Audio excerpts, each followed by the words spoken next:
Hello and welcome to the Last Word on Spurs. We are your award-winning Tottenham Hotspur podcast. It is the night of the day before, and for those that listen on audio, it is the night of the day before, if that makes sense, for you listening back on the rerun. If you are listening for us for the first time, wherever you've been, we're on iTunes, we're on Spotify, we're across all major audio platforms. We're, of course, on X, we're on Instagram, we're on Facebook too. And joining me, I've got three cracking guests, one making their debut. God help him. And we'll be, looking ahead, if we can, to Brentford to come in the Premier League on Saturday. Yes, those games are coming thick and fast right now. But back alongside me, sunning herself in sunny Cyprus. I'm not sure how much sunny in her life is Spurs right now, but she's certainly enjoying the sun over there. We've got the wonderful Christina Zandes in the house. Chris, so sorry to disturb your holiday for Tottenham. What are you doing here? I have no idea. I don't even know why we bother to even watch Spurs here, but, is what it is. But, man, I'm sure we're going to talk about last night's performance, but I'm still depressed even from Sunday as well. But let's try and be positive. Yeah. Like I say, it's staying power at the moment. Absolute staying power. Unfortunately, I know these guys have got no get out. We are firmly stuck and we cannot get away from them. Back on the show, musician, part of our crisis club that he is, and a man that is always one that makes us laugh, tear up, and bring us joy. Musician Jah Wobble is back. Jah, no hole there in the house, along with all the other names that we let go in the summer. We're so glad to have you back, mate. How are you? Well, we nicked it last night. I mean, I'm so pathetic. I was slacking them off all through the game. All I've got is my cheap sarcasm, and I still pathetically watch the goals over and over for a couple I don't believe of it, John. hours. I woke up this morning, John. Honestly, I woke up this morning. I had to recheck the Sky Sports app to make sure we definitely did win the game, even though I did a show on it 8 hours before. Yeah. We were so poor. And the worst thing is, I didn't know one Spurs fan who said it was going to be any different. I mean, before the game, I said they're two equally matched teams, and we look like a championship team to me. Even with the first string 11, we've got the look of a championship team, how we play, especially with Johnson and Solanke at the moment. I thought Werner looked terrible last night, by the way. He couldn't put foot right. And Johnson got the winning goal. Hopefully it's the start of something. But He just doesn't look to have really particularly tight control or acceleration. None of our wingers could take a man on. The only winger we had who could take a man on was Manor Solomon, who we've put out on loan. There's a sort of random element to it. I see with Ange, and we all project a lot of stuff onto it, a sort of quite an old school kind of guy. But sometimes at football, you hear people talk about mixed messages in football clubs. Sometimes there's a mixed message. And I think some of the players could possibly feel that with him. It's a bit, you get that in these strict sort of, when you get an ideologue and you get a strict, it was like that in the old Eastern Europe, very strict regime. But there's a random capriciousness about it all. So you could find yourself in Russia locked in the gulag, but you just kept hope because you might suddenly be released. There might be where suddenly the ideology would change. Same thing happened with China with the Cultural Revolution. You're in 1 week and then you're out the next, and then you're back in a year later. You're back in. We had Jed Spence, back in the team. Reggie, when we'd led to sort of think that it was over, he wasn't going to happen for him, and he's on the bench. He doesn't come on, even though he's a left-sided player. We bring on the right back, who does well and scores a goal. And anyway, our fullbacks don't play as fullbacks. Our fullbacks play as bloody forwards, don't they? So why do we call them fullbacks? They don't come back in a fullback position after it's all in the game, Jonny, over to you. I've got so much to say. I can't say. I'm going into a bitter rant. I have missed you so much, Jah Wobble. I've missed you. We love you. Uncle John is his name now by a lot of the viewers and listeners on the back of those fireworks on the last show. I'm not sure. Oh, am I? That's what I'm right. I wonder what you were saying earlier. I don't mind that. A Vuncular old bloke with a bitter twist when it comes to Tottenham, Listen, from one John to another, who's making his debut, and God, what a time to making your debut on Last Word on Spurs. A man that, I've got to say, I really enjoy his takes on Spurs. So it's my absolute pleasure So welcome, Jonny, to Last Word on Spurs, part of Tottenham On Tour. Jonny, you were down there, or say down there or up there, depending on where you are across the world in the landscape of Coventry. How are you, mate? Are you all rested now? I know you had a very late It was a night. Listen, it was a nightmare. It was a nightmare trip. I went with hope and optimism.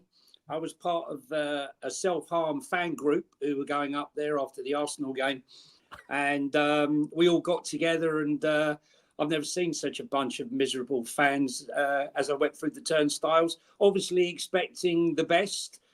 And it was pretty flat, to be honest with you. But I got to say, you know, it was the best 4 minutes of football of the season. So if we ignored the other 87, it would be great. Unfortunately, we can't. It was a very painful experience. I haven't seen the fans that sort of angry and off and cold. The atmosphere was so flat for a long time. Probably Conte Southampton, maybe. You really compare it to that? Do you know what, Jonny, on that point, I want to stick with you for a second, because you know what's fascinating? We're very humbled and blessed to have a lot of different viewership and listenership from around the world. And there is obviously a huge amount of fans that we've gathered, obviously, from Australia, viewers and listeners that are firmly in the belief that Ange Postecoglou in that second season, if you give him time to build, he will not only deliver you a trophy, he'll deliver you a team that you'll be proud of. I want to know from your perspective, being at away end last night at Coventry, which again, for those on the rerun, it is the night of the night before, essentially. It did feel there was a bit of a mixture there. For the first time, there's a few boos. Is that fair to say, Jonny? I'm not putting words in your mouth by saying that. No. Listen, there was, you know, some people think he's the Messiah. I just think he's a very naughty boy, and he's not. You know, he's not listening to the fan base and the voice of the masses. Now, he's the manager. He's the man that makes all the decisions. He's the man that lives or dies by them. And you know, when we're watching these things every single week, I feel like it's eat, sleep, repeat with a lot of it. I myself was happy to see the kids come in last night, but I didn't feel that these kids should be coming in on their own. We had nine changes last season against Fulham. And my lasting memory of that was the tree in goal, Foster, still falling like half an hour after the ball went. And I thought, wow, he's not going to do that again, because it's evolving, isn't it? He's learned by his mistakes. So he didn't make 9 changes. He made 8. And I couldn't believe those 8 changes that he made, to be honest with you. I was shocked that Jed Spence didn't start a right back. You know, he's been left out of the Euro squad. So I thought he's definitely going to start. Archie Gray is a really talented young player, but he's going to evolve as a midfielder. We know Bentancur is going to be missing. So put him in, the master and the apprentice, put the two of them together, let him learn his trade, let him start to progress and evolve as a midfielder, because we could well need him. But it just didn't happen. It was hard watch. I mean, some of the passing, and, you know, Foster within the first minute had passed the ball out to Bergvall and left him short. I just don't understand it. He was the shining light for me, Bergvall. So when you're going back to the booing, Bergvall was such a shining light that when he was taken off, the fans reacted. Like, why are you taking off the one guy who was really showing something? I mean, that wasn't hard considering the effort of some of the other players on the pitch. And then that was followed by Solanke. But I think the biggest boo really was more about the fact, how was Timo Werner still on that pitch last night? It was shocking. Absolutely shocking. And I think that was the noise coming from the terraces. Most of it was shouting at Timo. I thought I was going to lose my voice last night. I've never been so angry watching a game for a long time as I was last night. And I don't know how the fans were at home. Obviously, you see things a little bit different, Ricky, you know, what when you're watching it on television. Yeah. But for me, it was shambolic. That's all I could say, shambolic. And when that goal went in, and I should see them celebrating, I see the Spurs players run back to the halfway line, and Sonny's saying, calm down, calm down, calm down. I then pan to Ange. He's staring ahead, looking at seagulls or whatever he's looking at, with his hands in his pockets. Absolutely no interaction at all with his players. And I find that very strange. I'm not asking him to scream and shout, aka Arteta, but I think the kids are looking for direction, and there just wasn't any. It's interesting, Jonny, you say that, because again, I think the one thing that we've noticed in terms of his managerial style is that he's one that he's an observer. Although at times we have seen last season him actually lose it on the touchline. If you remember Chelsea away, screaming and shouting at Sarr, if we remember going back then. I mean, look, coming over to you, Chris, the main thing for me, I'll be honest with you, many people know my feelings about the cup competitions. To me, I rank them as high in my list in terms of it, Arsenal home and away, and then it for me is League Cup, FA Cup, and it'll be Europe. For me, I've always said that my priority has always been the cup competitions. I know there is a feeling that maybe Ange has disrespected the competition so far in terms of team selection, but to maybe move it on from that, because again, there is a bit of a wider consensus around maybe a bit of a disconnect that seems to be forming right now, not just only with the manager, but with the club around the cup competitions.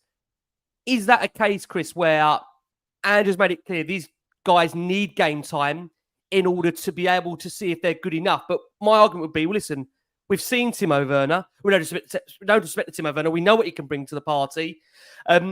Archie Graham Bergvall, yeah, I agree these guys do need opportunities. Jed Spence, he's not playing, as Jonny has said there, in Europe for the first phase. Why is he not starting? Where are you right now, Chris? Because you've always been firmly behind Ange Postecoglou. You've always been someone that's always said it's a project. You've got to give it time. And to be fair, we're still in the early stages of this project. So where are we in your mind, Chris, with regards to everything around Spurs right now, coming away from the game and more looking towards Brentford? Because it is still a massive week for Tottenham, really. So, yeah, like you just said, I've always fully supported Ange with, from the start. I thought last season that was going to be the warm-up for him. I thought he was going to learn a lot from that. And then we come on to this season. And so far this season, it's been very uncomfortable to watch Tottenham. And I just feel with last season, I thought Ange would have learned a lot from his mistakes. And this was literally exactly like last year when we played Fulham away and we got out of that. And I just thought, how are we doing this all over again? It's like the mistakes are just repeated again. And why is nothing being dealt with? Just to be clear, you're referring to, I presume, the team selection there by the fact he's made 8 changes. Yeah. We chose our second team basically last season, and we basically did that again. And we got out of it last season, and I just felt like this was a whole repeat again. And there was just some players I thought, why have they not? Jed Spence, I thought he was the best player yesterday. He was by far my favourite. I felt he was doing most of the work, and it was just the most uncomfortable watch. Considering that we won the game, I really don't want to go through something to watch that again. It was awful, absolutely awful. But I'm having a few doubts now with Ange now. And even afterwards, after the game with his pre-match, he just stood there as if like he just didn't want to speak to anybody. It was like he was on the sides, didn't want to look at anybody. There was no eye contact. He just, I don't know what he was doing. It's almost as if he just given up. And I just feel that way with some of the players. Like we've had, last season we had Udogie, Sarr, we had even Son. They've just sort of started to go down, in my opinion, this season. Like we know that these players have got the ability, but there's just nothing going on so far this season. Like where is this passion? Like everyone just feels clueless on the pitch. We can't shoot, we can't cross. As soon as we get near the box, we panic, and I don't get it. This is just a whole repeat of everything from last season, and I'm not even going to get started on the set pieces because everybody knows that, and I don't even know why Ange is not. I don't know what he's doing in training with this because it's absolutely ridiculous that we have not sorted this out. Just for fair balance, Chris, would you say though on the set pieces? Because I do agree that I've been as I've said it a lot so far. Last one Spurs that we're going to bring Johnny Jar in a second as well, that in terms of the 6-yard box, for me, the goalkeeper sets that standard. And because of the fact he's not dominant in that 6-yard box, for me, it then sets a precedent of panic for everybody else. And I would say that, in my opinion, I think there's been an improvement actually in set pieces this season in terms of the way we're now approaching them from a hybrid perspective. We know Nick Montgomery is taking charge of that for Ange Postecoglou. So you could argue and say there's been a little bit of an improvement on there. But it's hard to disagree with what you're saying in terms of the direction and the control over games. You can have all the possession in the world, but we do know about football. All that matters is how many times you stick the ball in the back of the net and how many you keep out. I mean, are those the biggest concerns, obviously, at the moment? It's a huge concern. I mean, the North London derby, that goal, personally, in my opinion, I thought that was Vicaria's fault. Way he panicked, I like, where is the mentality? What are we actually... I don't get it. I don't know how we're training these players right now. It's just a big concern. And it's like I just said, we just look clueless when we go near the box right now. It's these guys, they can do it. We've actually got good players, but they just seem to be absolutely clueless right now. And I don't know what it is that I honestly, I don't know if it's a confidence thing, mentality. I have no idea, but I'm going to say, like, with Ange, I am not Ange out, by the way. I don't want that. If I'm honest, I cannot deal with a whole restart again. So in my opinion, I think right now, this moment, we still need to go with Ange and see how it goes this season. But it's the whole process to go through a new manager right now that frightens me. But I want to back him. But right now, this moment, I'm not happy. Something needs to be worked on, quickly right now. He's had his warm-up season. He needs to get down and serious right now. I don't know what the issue is at training, but for me right now, it's unbearable to watch Tottenham right now. And this is considering that we won last night. It's uncomfortable. It's so uncomfortable to watch. And it's a repeat of all these mistakes again and again. Yeah, I mean, it's interesting points you make. I mean, Jar, to bring you in, man, I don't want to age you. Look, we love having you on Last Word on Spurs because you always tell it as it is. But I think it's very hard on this point when you make 7, 8, 9 changes to find any kind of fluidity. And what I didn't understand for me is that at a time where the team needs momentum, they need to find their rhythm in terms of the Premier League. Was you surprised, Jar, when you saw there being 8 changes being made?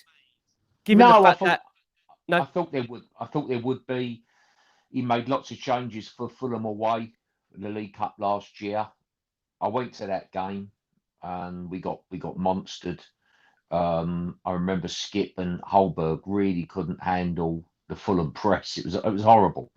And we didn't play well, but eventually we fought our way back into that game. It was ended 1-1 when we went out on pens, and he obviously was saving the team for the following weekend. His priority was obviously the league. I guess it still is. Maybe Levy. We haven't mentioned Levy. Yeah, we're 20 minutes in. Someone's mentioned Levy. Name check. Go on, Jar. Off you go. Yeah, I love the man. What a leader. What a captain of the ship Mr. Levy is. You're a very, very good businessman, But anyway, so you don't know if maybe... I'll tell you what, our listeners and audio are really missing out of Johnny's touch there. That was brilliant. Because he's the guy. He's the guy. You can't keep blaming manager after manager, but it could be that Levy influences, you get more money from going in the top 4 than you do winning the Carabao Cup. Yeah, 100,000 is the reward money for the Carabao Cup. So I mean, you'd argue maybe the way we're playing, that's why we're playing. It was 100k in terms of the value of it. We all know, they've built the brand. I've got so much I could say there as somebody who should have got a discount, senior person's discount last year. And of course we don't do them automatically. You have to get them section by section. What section do I go to? We can't tell you. You just got to change and then apply it. You just think, it's all in the small print. Whatever. You've been the seasons that get older for years. But anyway, enough of my personal little bitterness towards the club. Back to the manager and the League Cup and all that caper, or the Carabao Cup. You know how much Levy's got an influence. The fact Son in the league games kept getting played, and Son, we all know, has not been at the races generally over the last couple of years. Even at home to Everton, when he got a brace, he didn't play fantastic, you know. But obviously, we know there's pressure there on in regard to shirt sales and indeed tickets sold for every home game. We've got loads of Koreans coming. You know, you don't know if that might. You don't exactly know what goes on, if there's any discussions there about that between the chairman and the manager. But without, what a funny thing it was. At the end, Conte called it as it is after that Southampton game. I loved Conte for saying that as it was, you know, thought it was really spot on.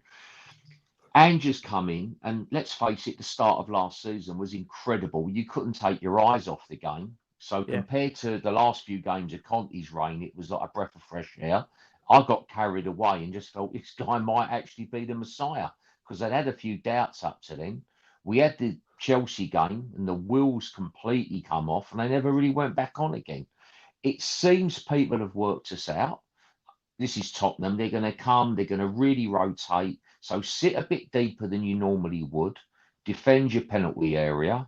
And then hit balls, diagonals, you know, into the channels for players to run onto, because there's no one in the full back position. You would normally expect a back three, you know, if you're playing that high line, I would think, you know, so your left and your right centre halves can get out and put the fires out. We've just got poor old Mickey van der Ven, who's having to run like Usain Bolt every couple of minutes, you know, rushing back. So they're doing the thing centre halves hate, which is running back desperately towards your own goal, making last-ditch tackles in the way Ledley King used to do, to be fair. And I really don't know it with Ange, you know. Is it really, it could just be a case where teams have just done exactly that, just worked us out, you know. I do know that you know, his changes take too long. I'm not mad with the subs. I get the feeling there's a little bit of a mixed message. I get the fact I get the vibe he's a bit old school. Often managers are, you know, they're very they're sort of very young players because they feel that they're unblemished, they're blank canvases they can write their doctrine into and claim all the benefit for coaching them. And I suspect we're getting to the point now with a bad feeling at the club on the training ground. This is all just my conjecture, no proof of it. But I bet you a few of them senior professionals are rolling their eyes, give each other the quick little look on the training ground. Like, listen to this geezer now. I'm going to be honest with you, Jar, on that point, let you come back in. I look at Maddison's body language at times when he's done interviews. Johnny's shaking his head there. I'll come over to Johnny in this in a second. Well, you can imagine, you can imagine they're all onto their agents. As soon as I can imagine them getting in their Lamborghinis and, you know, I said today to you, didn't I? What's the Spanish for still no work on defensive shape? This is insufferable. What's the Spanish for that? You know, so I bet they're all moaning, and they looked at, you could just see, even last night, you've got out of gel, Spence, and I've never seen two young players who have scored the equaliser and the winner in a cup tie like that, and they looked worried, didn't look happy. It was muted celebrations, wasn't it? To be fair, it was muted. I mean, Johnny, I want to bring you in there even after the game. Yeah, I mean, look, for those, listen, I'll be honest on that point. Look, we know Brennan Johnson has had a really, really tough week or so, and you know, I don't think I've ever seen it in terms of a muted celebration. It was almost just a clap from Brennan and literally off the pitch. I think he's had a difficult time, and you're right, there was a bit of a muted nature to it. But I mean, Johnny, because again, going back to you was there at Coventry, and I think we go back to that point. You know, there was for the first time real audible boos at halftime, again throughout the game. I mean, are we already, Johnny, getting to a testing point here? Because we're only, you know, we're just coming into the middle of September. This is still the time where we should be really, really excited, really confident. We're fighting on all four fronts, and yet it feels like I'm sitting here recording in mid-April, May. I mean, because that's what it's done. But Ricky, this isn't about. I think people have got to move away from this 4-game business. This isn't about 4 games. Look, a rebuild is about progression, slowly building, getting better, starting poor and slow increments, getting better and better. We've had the opposite. We started well. What I've seen is regression. You know, Ricky, you love to pump out the stats every week. about our numbers. You know, we haven't beaten a top 10 team since December the 10th, I think it was, Aston Villa. We could go on. The stats don't lie. They are pretty poor. And last night, I'm watching the game and I turn around to the guy next to me and I said, you know what? I just had an out-of-body experience. I thought we were playing Manchester City. They were all over us. They were all over us. They were ripping us apart. And then I thought, hang on a minute. No, I remember some of the Coventry players from the Man United game. So I start looking down the team sheet. No, this is they made 7 changes. 7. This is Coventry B. Coventry B turned into prime Man City. That's when I started to get really angry. Now, I'm not into horseshoe football. I'm into risk. And you know what? When Ange first came, what I really liked about him is he encouraged risk. You know, under Conte, they seemed to play with fear that they would make a stray pass and they'd look to him and he would tell them off. But Ange encouraged them to make those break passes, to try and break the lines through the middle of the park. And I love that. I love that. That seems to have disappeared now. It seems to have gone. And then we get to the edge of the box. And as Christina said before, we play horseshoe football. There's no invention. And, you know, we are so inverted. The wingers are so inverted. It's like a vacuum-packed mill. Everything's vacuum-packed into the middle. There's no space. Therefore, James Maddison, who is a player that used to play for Leicester behind Vardy in that little pocket and ping balls through for Vardy to run on, is now there's no space for him to operate. So now he's having to drop deep and pick the ball up off the back. And I'm sorry, he's not a deep line playmaker.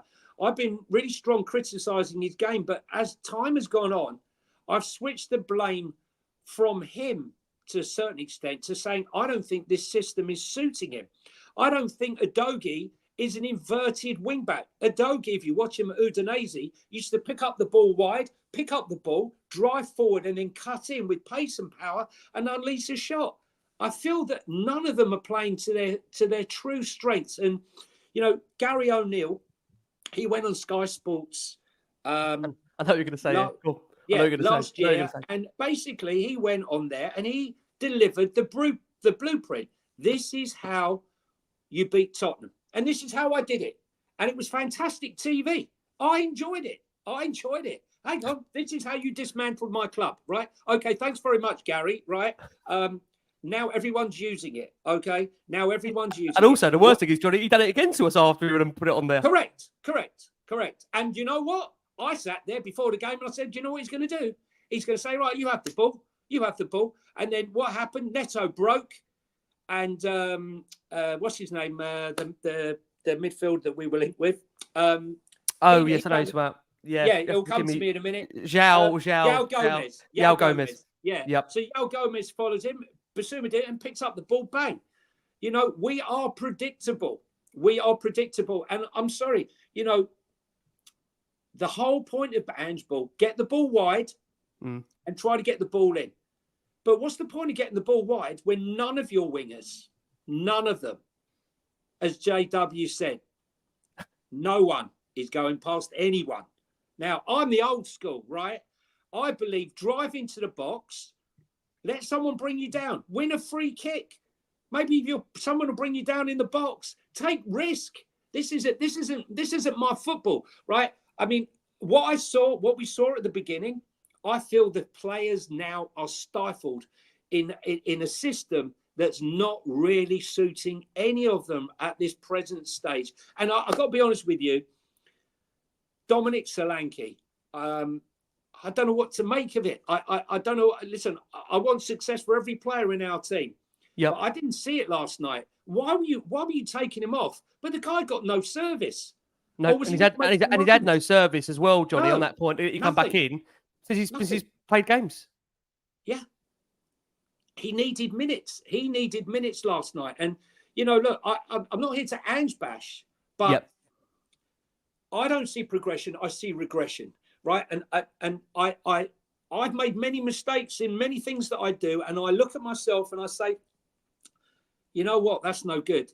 You know, maybe I need to look at how I'm doing this and improve myself. I don't know if Ange is actually looking at himself Or is this absolute stubbornness that it worked for me in Australia, it worked for me in Japan, it worked for me in Celtic, so therefore it must work for me here? You're now playing with the big boys. You're now playing with the big boys. Everything evolves. You know, Pep evolves. Thomas Frank, we'll get onto him in a minute. Thomas Frank doesn't play one system. Thomas Frank is he's fantastic tactically. He's always mixing it up. You know, that's why he always gives Pep such a hard game, because he can vary the system.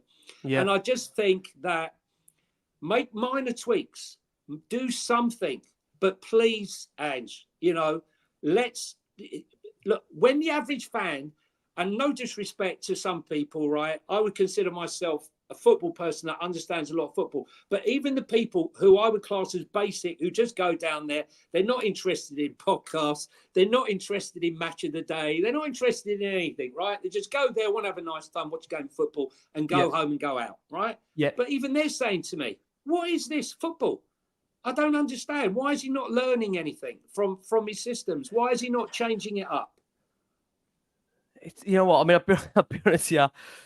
I would love to be able to answer some of those questions. I mean, on the back of last night's show, the thing for me is that I was just so relieved to get through. I didn't have the time to think about, you know, even the game itself. And the reality is that I have to hope this is going to get better, because otherwise, you know, you then start going down the route of thinking, well, if it doesn't get better, then what next? And I think the thing is, again, we've got Brentford on the horizon where, for me, what I'm really hoping, Jonny, and then coming towards Brentford, is that I'm really hoping that a win like that last night galvanises the dressing room and lifts those players. Because I know it wasn't a great win, and I'll be honest, again, I had to wake up. Did you see it, Ricky? No, sorry. I mean, did you see? I mean, I was coming down the steps, so it was a little bit difficult for me to see. I tried to look over. I didn't see celebration.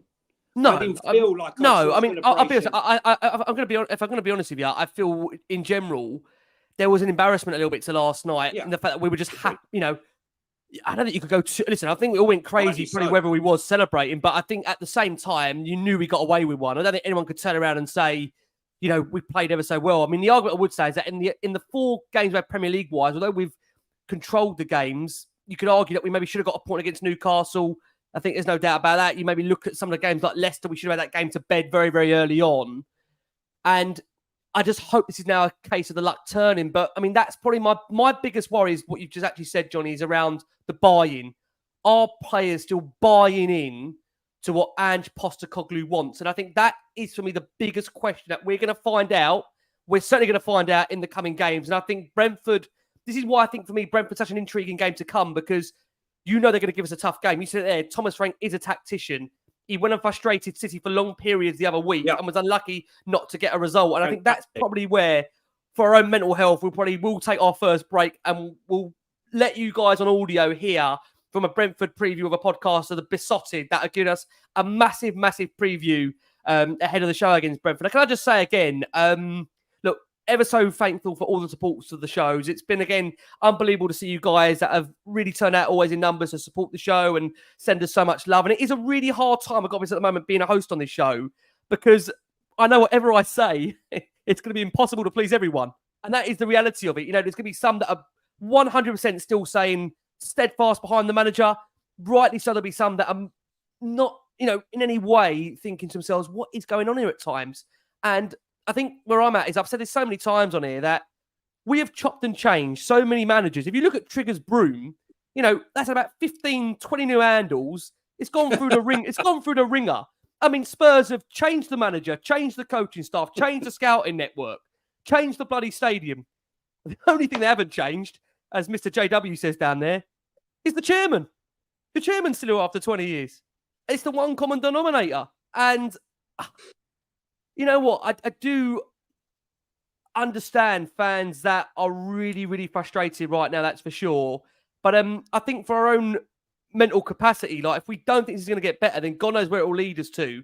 So on this point, actually, JW, come around to you, Jar, how big is the Brentford game in the context of the season to hopefully fill we are going to see some kind of a reaction, because I think what will be telling is that we've gone away from home against Coventry. We've gone and got a 2-1 victory, as we've said, late win. Many of us may be ashamed to celebrate it itself, but at the same time, how important is the Brentford game to see if we can now follow this up in relation to a performance and a result combined? What are you looking for, John, on Saturday? Well, let me say, first of all, I definitely differentiate between my head and my heart with Tottenham. My heart always is very eternally optimistic, thinks Ange will turn it around, etc., etc. Thinks Levy will have a spiritual revelation one day and really care about the Spurs fans. I'm an eternal optimist. I'm mucking about there. But my head tells me something different. So, first of all, at the end of last season, I felt Ange would be gone by November of this season. That's before I saw the fixtures. When I saw the fixtures, I kind of thought, right, Arsenal, I thought we'd get beat 3-0, 4-0, and we didn't. We got beat 1-0. We've played better football between the boxes this year than I expected, but that's like saying I'm an elegant dancer, which I'm not. What does it mean? It's just they're nice between the boxes. It's not you need to be good in you defend your goal and score some at the other end. When I saw the fixtures, I thought we'd lose against Arsenal, potential banana skin against Coventry, because I knew he'd play a weakened team. Brentford, who I thought everyone would underrate. I think now everyone's not underrating them. They're being realistic. They're very pacey up front. John, let's put it right, John. We're terrified. We're bloody terrified about underestimating. Right. We're shitting ourselves. We could easily drop points. It could turn very ugly there very quickly. And then we go to United, we could get beat. We could get beat by carrier bag. That could happen. And then once that happens, it doesn't matter what we think or if the fans want to keep faith. Daniel Levy will get twitchy, I would have thought at that point, So I've already thought I'm ahead of the curve with this. I think Darren Southgate will play, as Jonny was saying about, Udogie. He'll have Udogie and Porro as wing backs he'll have 3 at the back when Darren comes in. Did you say Darren Southgate? Gareth South. I thought he was his brother. Yeah. No, Gareth South. Can I be honest with you? With our managerial record, I wouldn't surprise me what they bloody do these days. I might as well go get Gareth Southgate. No, he'll have 3 at the back, wing backs. And he might even have 2 up front, with Carlson and Solanke. You never know. And all the team will wear blazers to games. So that's that's where we're going. Marks and Spencer's waistcoats, I think you mean. So that's it. Yeah. Sorry, waistcoats with a little little waistcoat. Yeah, that's it. The other guy was the gilet wearer, wasn't it? Sherwood. This is now we'll have a waistcoat. The 2 sleeveless wonders. I can't do this again. Another manager going for this again. No, it's a bit. If he wins, it means they could. It basically means okay, you can lose against Man United without the pressure really coming on, but then you got to win the next one after United. So the pressure's really on now. He looks really.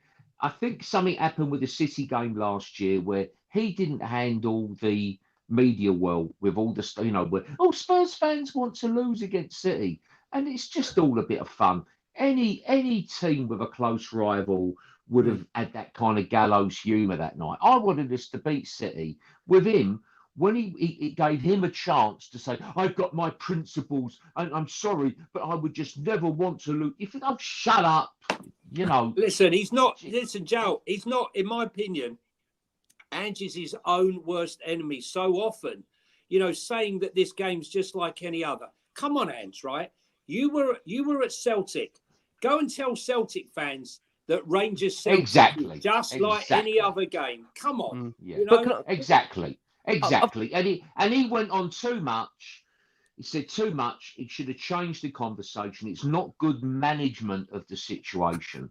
And I don't know. I'm reading everything into it because we're like whipped dogs, aren't we, Spurs fans? We're like abused whipped dogs that we're scrutinising every potential owner to see if they're going to turn, what's I going to bite happen. back, Joe. That's And different. I'm starting to look at Ange and just thinking he's already doesn't really give a toss and he's counting the days down. I mean, do you know what? Maddison looks miserable to me. The young players look bloody terrified. Johnson looks like, please don't give me the ball. But he did finish well last night. Took the goal well though. You know what? I mean, on this point, Chris, come over to you. There is a narrative out there that a lot of people are just saying, look, a lot of people are saying you just can't stomach a rebuild. You just can't stomach what it is like to go through a rebuild. Is that fair? No, I can't. This is what I'm dreading. In all honesty, I can't handle to go through another rebuild. All this talk of, we're going to build up new projects. We're going to do all this now. Is this what us Tottenham fans? Hold on. Is that fair? When they say about Tottenham fans in general? The thing is, I was so positive with how this was going with Ange.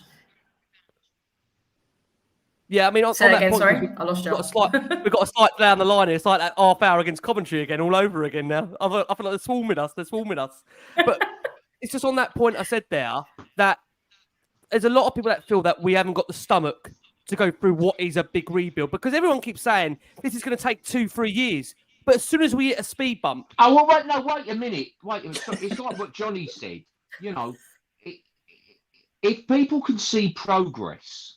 If they can see progress, if you can see the sense, it's like a country where, so there's a huge problem and taxes have to go up. No one wants it, but they might see we need to do that if we want a health service. Certainly a lot of the population would probably think that way, So if you can see some kind of progress, but it's difficult. And, I like it when Mourinho, when he was at his peak, would make those very brave, positive substitutions. He never really did it with us because he didn't have the players. But and just forget the macro sort of element, the micro element of particular games like last night. Make the bloody change. If you can't do it half time, make it at like 55, 60 minutes. Don't leave these changes the way he does. He leaves changes far too long. The changes seem like automatic changes. So even in games where, somebody's having a great game like Bergwall last night, maybe they're listening to the sports scientists or something, but it is almost like it is 78 minutes. I am advised he should be replaced, so they come off. AI. Even the games where Madison has played really well, but he was looking like our best player last year. It is 77 minutes. He will come off, and do you know what I mean?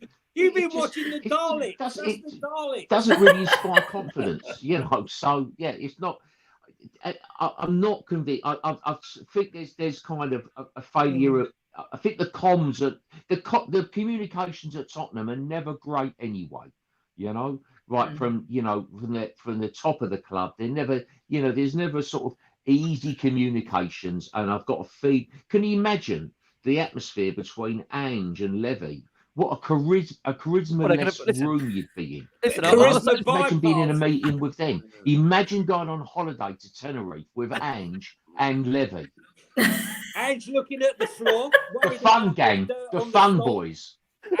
And him not talking to anyone. I mean, Hold on, guys, I got to bring it into. They've got a fans forum coming up. I wish I could. That is going to be entertaining. I mean, you won't be surprised to hear we were rejected. We didn't get none of our boys got there. I can't believe. I don't get the emails. I don't get invited. My son does. My son's a season ticket, so he gets all the invites. He's blocked. I think I'm on some sort of unofficial blacklist. For sure. Can't think why. Oh, I don't know. He's on the block list. He's very moderate and mild. This one. Why is he on a block list, Jonny? I want to ask you. On this point. It's an important point to bring up. Look, we're at a point now in the season where it feels like there is this disconnect already forming, which is worrying because I make the point. We're at the start, in the middle of September, leading into October. We've got game after game to come. We've not even started the Europa League campaign yet. This is a time when we are all meant to be excited about what is to come. And anyone I come into close contact with as a Spurs fan doesn't want to talk about them, doesn't want to think about them. I mean, this is not healthy. I mean, what do you think we can do to change? What is going to be the change here? Are you concerned in general that some of those players have lost hope? Is that your biggest concern? I'm concerned. If so, can he get that back? Look, I think he's made some mistakes. I just think that the language coming out from him is so. What he was doing? It's so often. I thought John was going to do a runner then. Yeah, his language just seems so wrong at times. You know, Love you, Jah Wobble. His language is wrong so often. I just hope that he can turn it round, but I just don't see. I just don't see it at the moment. I mean, look, we aren't going to win the league, okay? I mean, okay, You tell me that for sure, yeah? We're agreed on that. I mean, listen, I know it's early call, but I don't think that squad is big enough to win the league. So, my opinion, what you do, go hard or go home. So, last night, I wanted to see a strong team put out. Yeah, we all did. I think a lot of us did. Mixed in with a Bergvall, and mixed in with an Archie Gray maybe playing in the middle of the park, with an eye on the fact that Bentancur is going to be missing, Basuma's injured. Let him start to progress in the middle of the park. Papasar was terrible last night. Let's see some progression, but he didn't do that. It was like it didn't matter last night. I felt like it was a disrespect to the competition. I felt like it was a disrespect. When you saw the backlash from last season, it was like he was sticking two fingers up at us, the fans, by putting that team out last night. And, you know, would I take a cup win and a lower league position? I would. I'd bite your hand off. Well, I know not all the fans are the same. I mean, the older generation, we know just about, I don't age you guys, but yeah, I think we all would. I'm sorry, Chris, I don't age you as well, but I think don't be rude, but the older generation of Spurs fans that want to see glory, I would happily sacrifice finishing top 10 if it meant an FA Cup or a League Cup or any bloody cup. I'll be honest with you. That's just me. And that doesn't mean that my opinion or our opinion is right, because I know a lot of fans feel it is about the top four. It's about progression. It means you buy the better players. My argument is that even when we do finish in the top four, we don't seem to buy the bigger and better players anyway. We can't seem to attract them. So the key thing for me Can we not, Ricky? Ricky, I mean, look, tell me. I listen, Archie Gray. I really like Archie Gray. Was top of my young person's list with Adam Walton in January, right? Yeah. And you know, I think he's a lovely player. But if you're asking me if I want a game-changing player, when I add Archie Gray and Odegaard, the combined sum gives me Eze, and Eze is a player that gives me a winning feeling. He's a game changer. He's a guy who I believe can come into this team. He has Tottenham written all over him. He takes me back to the Harping days, old days, where we played with style and panache. I don't feel we have style and panache. The last time we had a proper creative midfielder was Christian Eriksen. And before that, I don't know when the last time was. And, you know, I think we're just missing something. We're missing Spurs. I don't know. It doesn't feel right. Listen, I hope that he turns it round, Ricky, because like Christina said, we don't want another rebuild. We really don't. But I'll take you over to a proper rebuild. When Steven Gerrard left Aston Villa, he left that team in 17th place. Yes, this is all fair. I'm going to say it's in all a fair. terrible position. And Unai Emery, who I think was a very good manager when he was at Arsenal, and I rate him even higher now. I do agree. Yeah, he's gone there. He's gotten to the semi-final of the conference. He's gotten to the Champions League. He's gotten to finish fourth. He's got a really strong squad of young players. He's blending players. He's not afraid to use youth. And there's everything that's going on there. Yeah, is what I want to see at Spurs. And we have as much assets, and we have as much at our disposal, if not more, than Villa. Yet we seem to be a million miles away from that. I know people will say, "Oh, but you only finished a couple of points behind them." Yeah. But right now, I don't feel like we are in that same group. I don't even think we can put a lot of these players down. I think we've actually got decent players, but we're just not getting the best out of them now. That's what I'm about to say. My only worry is I know there's some very talented players there. 100%. And we are not seeing the best of those talented players. And that can only mean two things. The system's not working, or they're not buying into the manager. And those are my concerns on that point. I mean, John, let me bring you in on that point. Are we honestly saying that our squad's that much better than Wolves' squad or West Ham even? I mean, I think we lack strength, you know. So we're a little bit like an academy team, you know. It's quite tippy tappy. There's a real lack of strength, especially now players like Holberg have gone. So I'm not so sure. Quick point about Emery, and it's interesting. Great manager, real attention to detail, but doesn't but failed at Arsenal. All the politics, the big club thing. Yeah, I think anyone they're going in there after. No, listen, Joe, with respect, right? The problem he had there was he wanted to get rid of the Aubameyang and the Ozils, and the hierarchy didn't. You know, unlike us, the fans marched on him and changed it all around. Listen, I'll put this to you, to all of you. Go on. If we went back 18 months ago and we looked at our back line and we had Eric Dyer. Now, I believe, obviously, that Dragusin and Romero are better than what we had. I believe that Mickey van der Ven is better than what we had. I believe that Destiny Udogie is better than Ben Davis and what we had. And I believe that Pedro Porro is better than what we had. And despite his little hiccups recently, Vicario is a step up on where we were at the end of Hugo's career. So when you put all those components together, why is it that we've improved so much as individuals, yet as a collective, we're nowhere near where we need to be? So my point is, if the collective isn't working, then for me, it's the system that isn't working for the individuals. And I think that's a fair point. If there was to be a rebuild, God forbid, they're halfway. It looks like there's some sort of philosophy there now, doesn't it, in recruitment to some extent. We're buying these very young players, not even the 24-year-olds, but the 19-year-olds. So, you know, like Bergvall and Gray. So you'd like to think if someone new comes in, there's some talent. What worries me with the squad, there's a lack of strength in there. That's what kind of bothers me. You're right. Centre halves who can be like Dunk at Brighton and head the bloody ball out. You know, solid. You know, good headers of the ball. Dragusin, it just about covers that, but you need more than one. Yeah. In midfield, we haven't really got a real pack. We haven't got anything like a Declan Rice. We haven't got that real powerhouse player. You mean an animal? Well, you know, I don't mind an animal. You know, we want an animal. Somebody who can put their foot in. Can't you just put a Rottweiler in that 6-yard box and get Vicario out of there?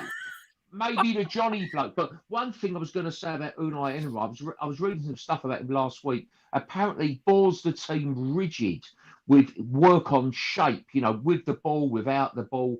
Every game's slightly different. You know, they know what they're about, and he makes that point. But he really scrutinises what the opposition about. One of the things that worries me with Ange Ball is like, well, never mind, mate. It don't really matter if the other team score as long as we'll score more. And you can't go into elite level football like any sport, like boxing. You couldn't go into proper heavyweight boxing. Well, I do keep my guard down a lot of the time, but it don't really matter if I get caught with a punch because I think I'll win the boxing match because I'll land more punches. You're likely to get knocked out, you know. You've got to keep your guard up, and it just worries me that only at Tottenham, because we had this under the Ozzy Ardiles regime, where only at Tottenham do you get into a thing of, do you really need defence? Only Tottenham, we're the only club in the world. Do you really need defence? Do we really need defence? Do we really need to defend? Well, yeah, we do. You know. But the thing is with us is we've gone from one extreme to another, Jar, sticking with you. We've gone from Conte, you can't get over the halfway line now. We've got Romero and Mickey van der Ven in the 6-yard box. Well, we've gone from that. We've gone from the win now big name managers to this guy. Where do we go to after this? The only good thing, I hope it doesn't come to it. I hope he proves us all wrong we can all meet up again on this podcast, and I'll happily eat me words. You know, I really hope I'm wrong. You know, but if a new manager does come in, I think there's a more evenly balanced squad. I think we lack strength. And there's a possibility we could really be in trouble come Christmas, by the way. You know, remember, I'm a pessimist and I've seen it all before with Tottenham, you know. But I think we lack strength. What a way to make everyone look forward to Christmas now, Joe. You put them off now. Hey? JW, Well, you know, we just haven't got that. We haven't got the power in the squad that, you know, other Premiership teams have got, like West Ham, Wolves. I remember under Hoddle, fun enough, it was like this. That was when the Premier League was at its height of it was all about big physical athletes. You know, every player was like 6'5", and we had Asnamov and we had all those, you know, those bunch of Chavik, and they were good, decent You're thinking players. of the Vinnie Jones and all of that lot, you know, the hard men of the midfield. But, you know, that those players now would struggle because, like, one challenge in there. I don't disagree with you about a hard man, a winner, a leader. When I look, I'm not saying. Was there a leader on the pitch last night? I'm talking about more. So you look at Declan Rice. You know, leadership qualities. Holberg even had that. They're not crazy. They're not making wild challenges. But there's a physical presence there. That's what I'm saying. We lack that physical presence. Yeah. Was there anything last night? Did you notice? I mean, it's harder when I'm at the other end of the stadium. You know, when I sit in the halfway line or whatever, and you're looking, Johnny, can get a better idea. Can I be honest, Johnny? You didn't miss much, mate, until the 87th-minute mark. I'll be honest with you, you didn't miss much. I wasn't, you know, I was just hoping upon hope. You haven't missed much. I'll be honest. Chris, let me bring you in, because like I say, I'll make this point. You know, you were, as we all were, firmly behind Ange Postecoglou. We understood it was going to be a rebuild, and it was going to take time. There are definitely, as we've said, there is definitely in the camp now some withering. I think it may be fair to use that term. There is definitely some feeling around that things aren't all well. So then bringing into the fact that we've got this Brentford game to come on Saturday, just how important is it now that we see a positive reaction going into a game where, when you look at Brentford and the way they're going to line up under, of course, Thomas Frank, they gave Man City a real game last week. And again, I think this will be a game where they will sit in there, let Tottenham have the ball. And my biggest worry at the moment is that we know with Spurs at the moment that you always know with Tottenham, they've got a goal in them to gift to someone. And I think the real key for me in terms of this game coming up is that we take the game by the horns, we take it to the opposition, but the clear thing needs to be that we're clinical and everybody knows their job. And I think that's my biggest worry, going back to what Johnny said earlier and what Jar said as well, is that I'm just not convinced when I look at the players out there that they all seem to be knowing exactly what they're doing. So how much of this is Ange giving that reassurance to the players now on the back of a late victory like that, where that can be used as a springboard for this game, Chris? Is that what we're hoping from your perspective? Don't underestimate Brentford. I mean, the last five Premier League games, I think we've won one game, and I think they've won one, and then the rest we've drawn, I believe. So it's kind of split with us with playing Brentford. We need to, we're at home. We need to get those 3 points. To me, I want a comfortable win as well. I just want to see confidence in the players right now. I need to see them going forward, moving the actual ball forward, not going back, and actually shooting. I just need to see these players shoot a damn ball right now. And I think it's really, really important with players like Slanky. As soon as he gets a goal in, I do think it's going to kick it off with him. I think that's what it is. So. It's all about the confidence. He's got to get service. We need to have that. He's got to get service, hasn't he, Solanke? Of course. The whole team in general on the pitch, they need to be communicating. That is another issue as well. The communication is lacking.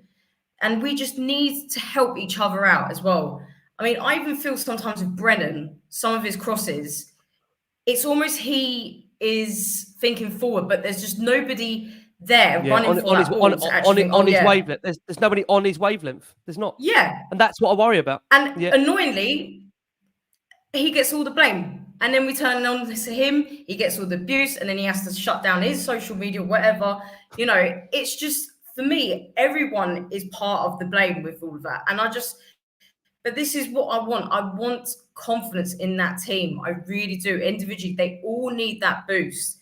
And it's players, I need to see. We can't have an opinion on Solanke, in my opinion, because we haven't seen anything off him. He's not had any. He's not at the service, is he? He's not at the service. He's not at the ball. Yeah. I mean, no service. There's absolutely been nothing. Yeah, that's fair. Listen, all that is fair points. I mean, look, they've taken 6 points from opening 4 matches, Brentford. They've beaten Crystal Palace and Southampton. While Spurs obviously are the 2 points worse of after that defeat to Arsenal last time out in the league. They're residing in, us being in 13th at the moment. And you know what? If Spurs do endeavour to avoid losing the 3 of the first 5 games of a new season for the first time since 2008, you have to look back. That would be one-day Ramos territory. So on that basis, how important is this game in the context of the season? It feels like every game now, I can't believe I'm saying this, we're middle of September. Actually, how can I be saying this in middle of September? It feels like every game now is a real big game to prove a point. Is that fair, me thinking like that, Jonny? Is that normal? Should I be saying this? It is. Look, it is important. Look, Brentford had their best start to the season before the Manchester City game. They haven't won an away game this season, but they played Liverpool and Manchester City, and they gave Man City a hell of a game. They really did. And I honestly think that if Wissa hadn't have gone off at half time, they would have given them more of a problem. And I can see, they've been unfortunate. They knew Ivan Toney was going to go. And so they brought the new striker in, paid a lot of money for him, and he got injured straight away in pre-season. Yep. So I thought, will they let Toney go?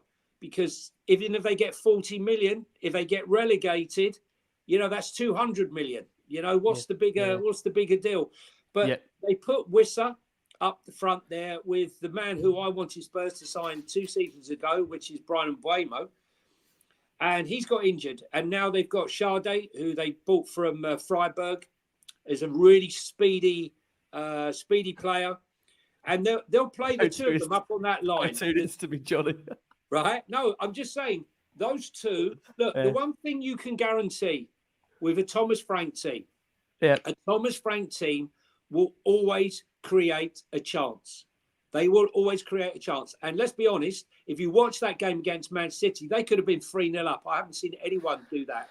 And as you heard Pep say himself, that's the best any team's played here, I think, in 9 years or something, or however long he's been playing this. And, so they will be minus Wissa. And Sade isn't as good, but he has the one thing that can hurt us, along with his pace.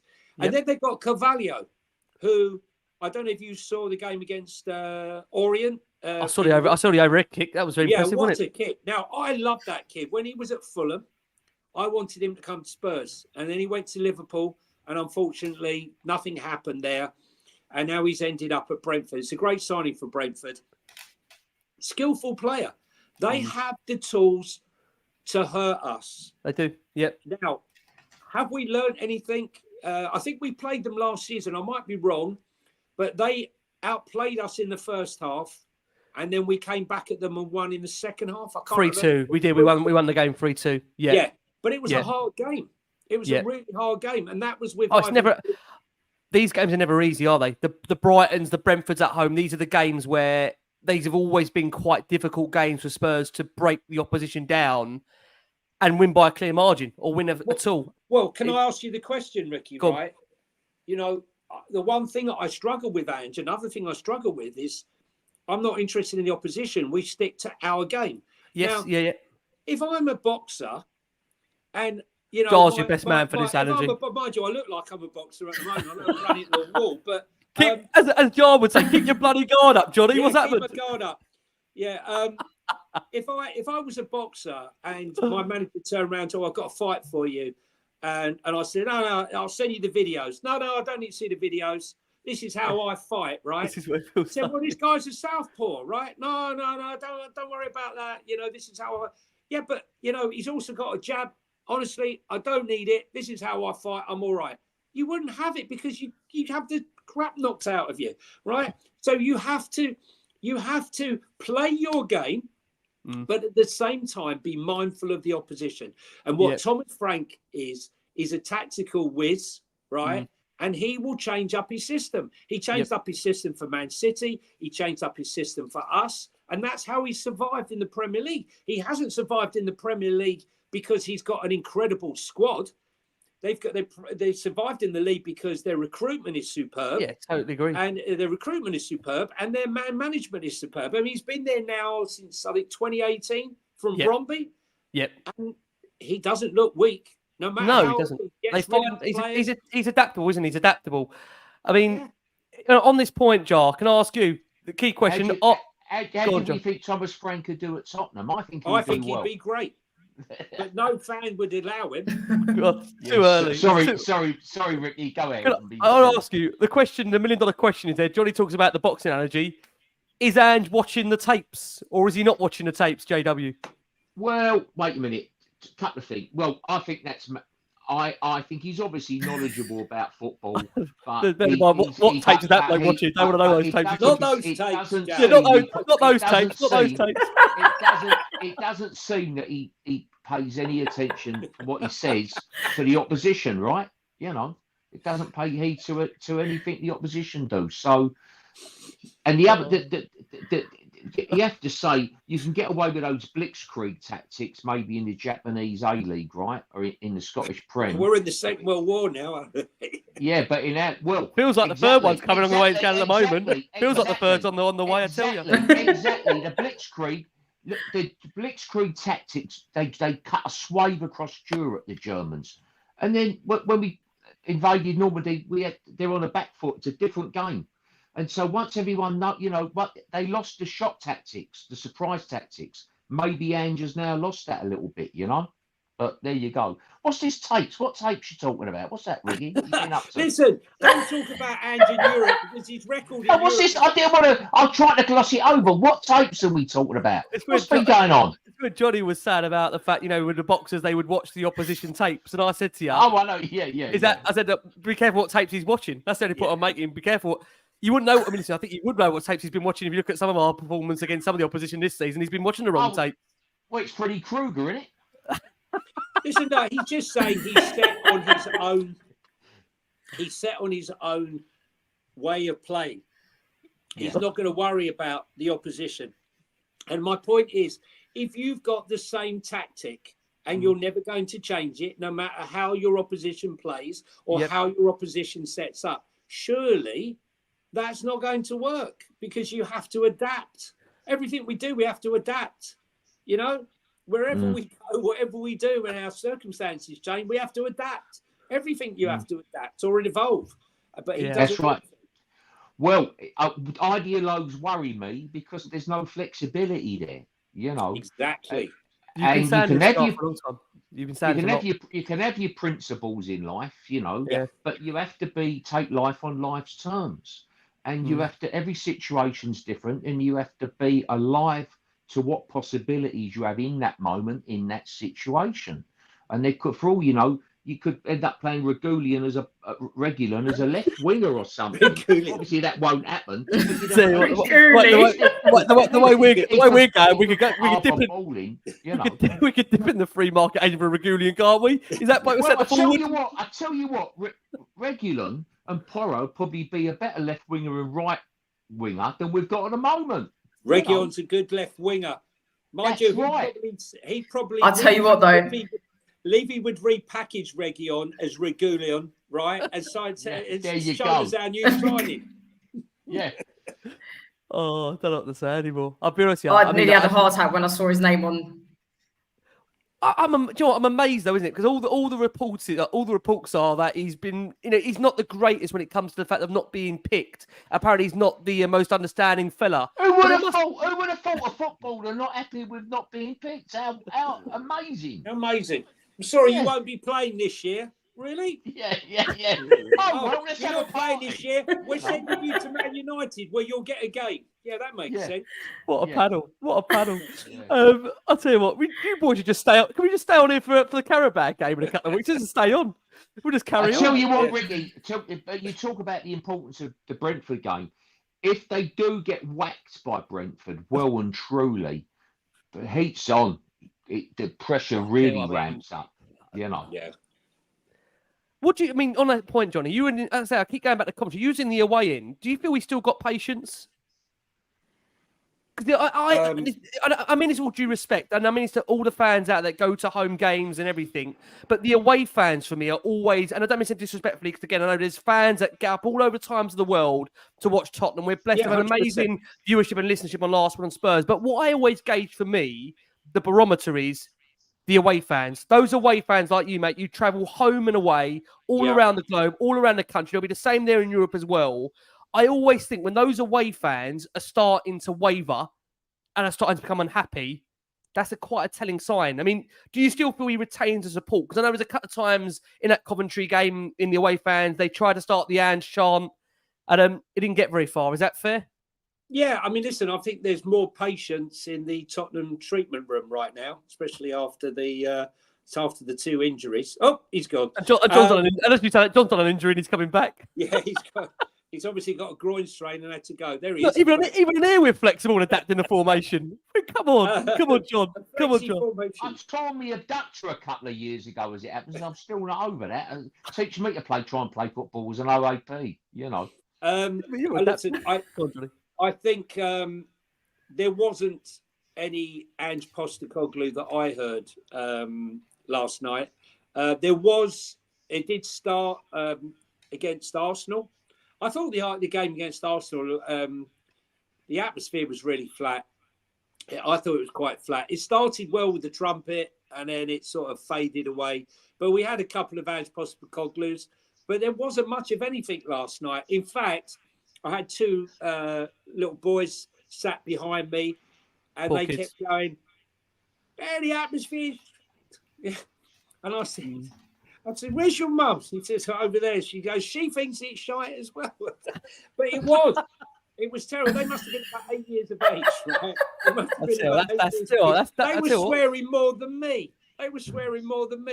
The atmosphere was flat. The only time it really picked up was even the first goal. I posted the first goal from Jed. It was like a shock. You know, it took a while. We didn't expect it, Johnny, did we? No. We didn't expect the score. It didn't happen. And then it was only when the second goal went in and some 6'8" bear grabbed hold of my head, right, and started celebrating and shaking me up and down like a rag doll, that, you know, it turned into a sort of a more of a celebration. But even when we were going out, you heard the fans say, we got no right to celebrate. It was embarrassing. You know, I feel sorry for Coventry. You heard a lot of Spurs fans. There's a lot of sympathy for Coventry. There was a lot of sympathy. When I came out, I was talking to Coventry fans and I said, you know, you must feel that, you know, after the Man United game and this game, that you're destined to always be, you know, play second fiddle. But you should hold your heads up high because your B team beat our B team, really, in essence, last night. I just think that the fans need a win.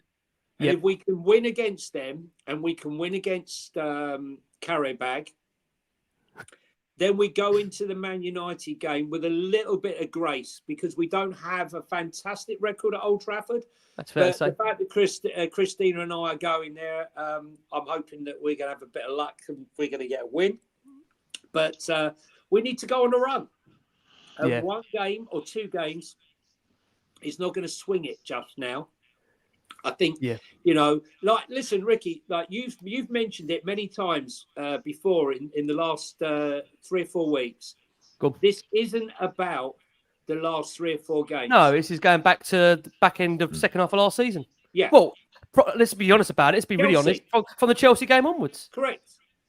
This is my point. And, you know, I understand about the process and I understand giving him time. And as Christina said, quite rightly, we don't want another rebuild. No. But how long can you go on putting your head in the sand and ignoring the stats and the facts and what our eyes are seeing, which is not a pretty sight at the moment. I always think the eye test doesn't lie. You know, we've all seen a lot of football, a lot of players, a lot of managers come and go.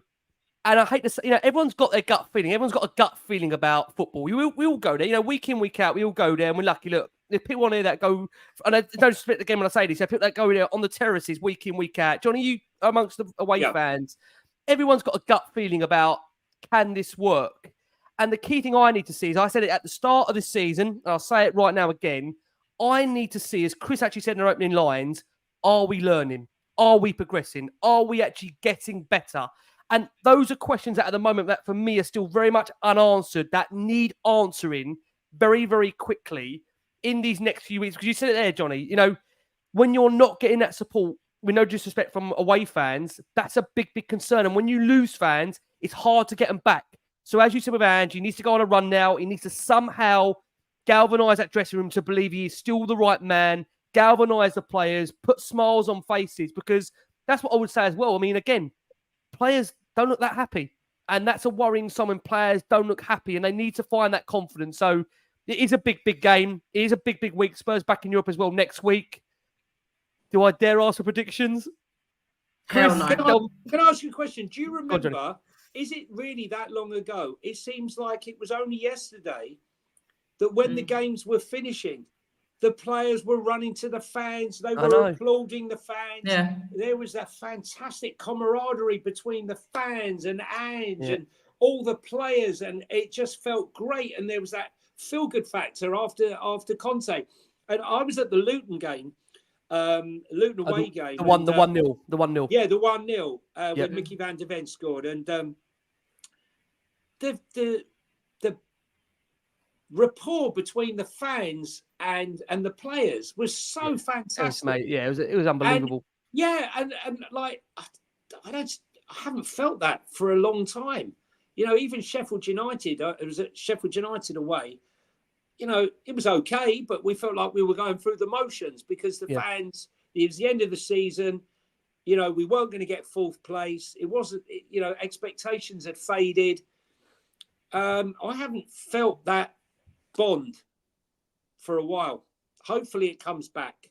Yeah. We have to hope it comes back because we need that. And the fact is that we're in mid-September and we don't want to be feeling like this. Listen, I can't. I feel like we're mid-March, I'll be honest, Jonny. I've aged so much in these last 4 weeks. I went on holiday a month ago. I feel like I need another holiday. I've come back from an holiday. I need another one. This club, what it does to you. JW, Jah Wobble. Jah, I've got to say, mate, we always love having you on here. It's not your fault, can I just say this, Jah? You always come on here when there's concern. I make it worse, don't I? I don't really. You don't, mate. We love you. I got to say, so much love for you out there. As Jonny was just saying, you know, all that and Postecoglou, and they play that rave tune, you know, and it was actually the home games. I didn't want to shoot off up the high road. You wanted to stay and savour it, you know. And it not only does that seem a long time ago, it actually feels it's not that that's just gone. It's actually going toxic now, is what it feels like, you know. You know, so it's a shame. I remember Maddison at that Luton game. Everyone, the love for Maddison was unreal. And Mickey as well. Both of them. And one of the turning points for me was I went to the Everton away game where Vicario got bullied. And we were so useless. And that was the first game where I was sitting with all the Everton fans. I know a few of them. They're good lads, to be fair. Don't worry, he could have got after himself. Well, I was there, and it was, you know, it was so obviously needed changing. And Ange just stands there like a statue. And if you think, if you didn't know better, this geezer don't know what to do. You know, because I always wonder, it's like Peter Sellers in Being There. Maybe you're too young to remember that film, but you know, it's like Being There. You know, that was just terrible. And you knew they were going to get an equaliser. You know, we were just overrun. Typical Tottenham. It's the kind of stuff I've seen. Obviously, we've all seen with Tottenham over many, many years. Folding away from home is a Tottenham speciality. You know. Apply a little bit of pressure and they fold. So I don't know where this goes. I think I've felt confident we're going to find out sooner rather than later. That's you fair. Know, because I think and you know what, I want it. I either want him to be a success sooner rather than later, or to fail really badly so he's out. I don't think it will just kind of be half and half, because I think it'll be a case we'll get through to United game, we'll have a fair idea of where it's going to go, you know, and at least there with the squad, but at least with the squad, you know, I think we lack, the squad's lacking without doubt. Like an Eze would have been fantastic. There just isn't enough absolute quality there. I think there's a lack of strength that will, you know, keep us outside of the top 6, will keep us mid-table, if not lower. You know, but the good thing is, come the January transfer window, hopefully that can be addressed if there's a new manager in, and there is a balance to the team. You know, there is obviously any manager they get in will have to pay a passing game. They're just going to have a bit. They're going to have a little bit more nous, as you said, Ricky. The Bournemouth geezer, the Bournemouth gaffer, he could be somebody. You know, he's getting me in trouble. Isn't he? He's getting me in trouble. He's getting me in trouble. Joe, the thing is that I say, everyone's right to have their concerns, their doubts. And I've said this before on this show, you know, there's no right or wrong way to success, and everyone's got their feelings. And that's why, again, I'll never understand why there is so much frustration and anger about people's opinions. You know, again, as football fans, we're all entitled to one. Not everyone might agree with them, but we're all entitled to believe how we can get success and ultimately how we want to go forward. So it does feel like, I will agree with you on that, John. It feels like we're coming up to a pivotal period where we're going to know fairly soon, I think, where we're at. So I can't thank you enough. Go on, John. Come back in. The 4 of us will be delighted if we smash Brentford. Oh, and he goes on a run, of course. Goes on a run. Listen, I want him to succeed. John, I want him to succeed. Do you think I really want to do another bloody rebuild on this bloody last word on Spurs? I'm sick of it. I've overseen about 20 managers on this freaking show. We've only been going 7 years. We've doubled the managers, doubled the scouting. Just imagine Gareth Southgate. Well, not Darren. Not Darren. You're talking. No, not his brother. Talk. You know, well, I've talked to the chairman, and the brief really this year is to keep us up. You know, and you know, blah blah blah. Can we imagine a safe pair of hands? Do we want that? You know what I mean? Do you know what? We've seen Vicari the last few weeks. That's all I want is a safe pair of hands. Every time he's in the box, the poor bloke, I'm terrified. Listen, let's go for predictions. For our own mental health, let's go for predictions, because we're only. I feel like this show could finish in mid-May the way we're going. Let's go to JW Jar. Brentford, you're going to be there. Is this the turning point? Tottenham Hotspur 1, Brentford 3. Sorry. I have to bet against us. If I start, it will go the other way. So I'll go with Tottenham Hotspur 1, Brentford 3. Sorry. God, JW, we love you. John, anything you want? Any upcoming concerts? Anything we can grip on? I've got another tour starting October. So I've got another tour. I've done a record with Horace Andy, the reggae legend. That's coming out soon. What about Regulion? Is that one lined up or not? Is it not Regulion? What is it? Regilon. I'm not bloody Spanish. How do I know these funny names? Even Welsh with 2 L's together. How do you have 2 L's together? I'm not having it. I speak English. I love you so much. Apology. Yeah, sorry, mate. John, I love you. What I do with me mates, I call him Reggie. Oh, Reggie's on the bench. You know. Oh, I'll tell you what. And also, I've got to say, Jar, we can't wait for another book to come out about when this club is successful, because that's going to be your all-time bestseller, won't it, Jar? When that comes out, that book. I'll be fucking dead by then, mate. I'll be long gone. Don't worry about that. I just wanted to win the league once in my lifetime. I was 2 years of age when we done the fucking double, you know. So yeah, they ruined my fucking life, you know. And it's so weird. I mean, it's you know, as a brand, we've never been stronger. Daniel's built the brand, you know, but the actual team is shit, which is what it's supposed to. We put the cart before the horse, didn't we? Have you seen Spurs Hotel, which is the best in the league? You know. How you really feel, Jar. Don't hold back. We love you. Yeah. We'll see Jar soon, unless this does finish us off. The wonderful Jah Wobble. Make sure you check him out. Poor Christina. She's in Cyprus and being subjected to this. What have we done to her? We've broken her. Broken her. Chris, you'll be back for Man United. Done that long ago. You'll be back for Man United. If this hasn't killed you off before. Chris, will there be a turning point for Brentford? Please give us something, anything. We just need that push at the end of the day. I think that's all we need. The boys need a push, and hopefully we can go to Man United And maybe we could see. Well, we just got to see what happens from there because I can't even predict that. It's too depressing right now. But I'm gonna go for a draw on Saturday. That's what my prediction is going to be. I just wanted to say as well with Ange. This is the first I time want you've him to ever understand. actually. You sitting on the fence? Well, this is the first time we've ever given. You've never said a draw on last word on Spurs. You were giving me 4-1s and 5-1s against Chelsea last season. Don't say that because I literally cursed that game and I feel like I've cursed Tottenham ever since that bloody show. Been bad before that, me don't and we? Lee. I know. It's been awful. I just wanted to say with Ange as well, I need him to understand Tottenham more as well. Even with the North London derby, I still don't think he understands just how important that game is to the fans. I really don't think he understands it at all. And even with these cup games, with the history of Tottenham, with our lack of trophies, again, I don't think he even understands that we've taken them seriously. Me and Ricky have always said it, how much we want to see a trophy at Tottenham. And it's like Jonny said, I just feel like he's just being disrespectful to it. This means a hell of a lot to us. And we need to see the progress now. He's had his year, and now is the time for you to come and fix all those issues, all the mistakes that we've made in the past, and now we can move on from it. But we're just down. It's a downfall again, and you need to be careful now because honestly, people are going to start, and it is already starting. Fans are going to become toxic. They're going to become toxic towards the manager. They're going to be toxic towards the players, and it's just going to be for right now. I don't even want to spend money to go to the stadium right now. It's just a bit of a waste of time for me. I'd rather save my money and watch it at home. But yeah, I think he really needs to understand Tottenham, all of us, who we are, the history of us right now, and we're begging for something. We're begging for a trophy right now. I'll put you down for a comfortable home win, Chris.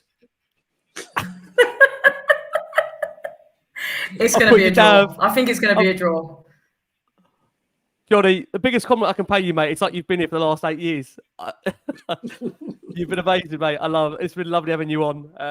Hopefully it's been reciprocated. There's been a lot of love for you, mate. A lot of definite feeling that your comments are really ringing home true for a lot of fans out there. What do you want to say, Jonny? You'll be there for your sins at the weekend. You've been in and around. Yeah.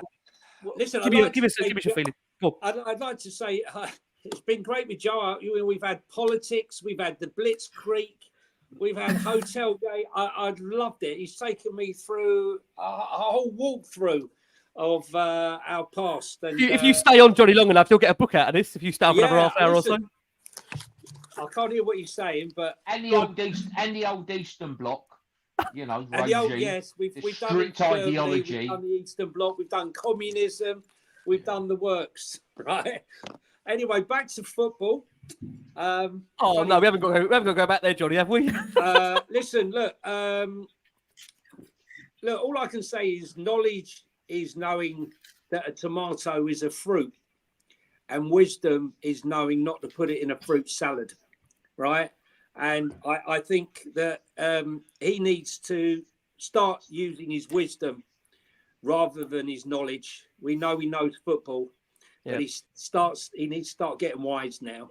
And I think that it's going to be a tough one. I think it's definitely a huge advantage that Wissa is out for the weekend, which is a big blow to them.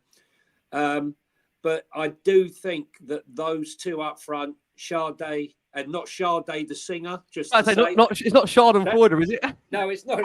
It's the guy from Freiburg. I think they paid about 25 million. It's not Sade as in SADE, the singer. Smooth operator. Smooth operator. No, he might be. Don't get the ideas, John. That'll be the next one coming out. We'll have Jar remixing that by the end of this bloody show. He's a smooth operator, but he's a quick operator. And I think him and Buemo will give us problems. But I'm just going to go for an optimistic 2-1. There's no chance of us keeping a clean sheet. There's more chance of the Pope turning up and playing centre forward for us on the weekend. So I'm going to go 2-1 Spurs. And hopefully, I think it's going to be a tough game. I think it's going to be a tough game, but I think we're going to do it, and hopefully it will be Dominic Solanke and not Dominic Solanke. Yeah. Listen, I mean, all I can say is that even in times of this grief, as Jar's going to come back in there for us, Jar, please do come back in. It's always words of wisdom, please. If he doesn't score, if Solanke doesn't score on Saturday, he's officially the new Postecoglou. I just want to say that. Elder Postecoglou, but he didn't cost 65 mil, did he, Joe? Huh? No, they still never scored a bleeding goal, though, did he? No. It does. Listen, I think all joking aside, we've said it does feel like an important week. You've had it all year. You've had fruit, politics. Yeah. Can I just say, in regards to fruit, no, it's a more and more of a trend around the world, especially in America, of putting fruit in salads, and I'm not having it, especially pineapple. Not in favour of it on pizzas, not in favour of fruit. And the other thing, I've got to say about Thomas Frank. Just offend a few more, Jar. Don't know about I've got to say this about him. I don't like his barnet. I resent his barnet. It's too youthful. Too bouncy. Yes. I think he needs an haircut. John, Chris will tell you, and I've been it. That's what a Greek looks like. They all look the same, Chris, right? Tell him. They're all the same. True. We're all the same. Danish, though, isn't he? I can show you my wife's generation of Greeks. They all look the same. We love them all. Don't get me wrong. They drive you bloody mad, but you love them all. But they all look the same. Frank's barnet needs a trim. Sorry, that's all I'm saying. It's about Angie's or Thomas's. So, not Ange. No, not Ange. Oh, right. No, that's what I'm saying about Thomas Frank. This long hair. He's too old for it. I mean, I'm not got bitter about being bald. Don't think that. I just look at the geezer and his barnet annoys me. Klopp's Hampstead annoyed me. I didn't like his Hampsteads. Like keep his mouth. He was too open and like showing his teeth too many all teeth. the time. He don't like too his many teeth. Like and the teeth too white and too perfect. Thomas Frank, long hair that he has to shake out. I don't want that. If I'm playing for a manager, you don't want them flicking their hair. I'm not having that. Just a personal thing. I'll tell you what, I think we've lost the audience. What we are going to do, we're going to go now. And if you press the red button, you'll get a combination of Jonny and Jar between them that will steer you through to the weekend with who knows what, Ready, Steady, Cook and a mix of 80s gangster films. Honestly, on that notice, I'm just going to say to you, I'll be at Desiree tomorrow, my favourite Greek.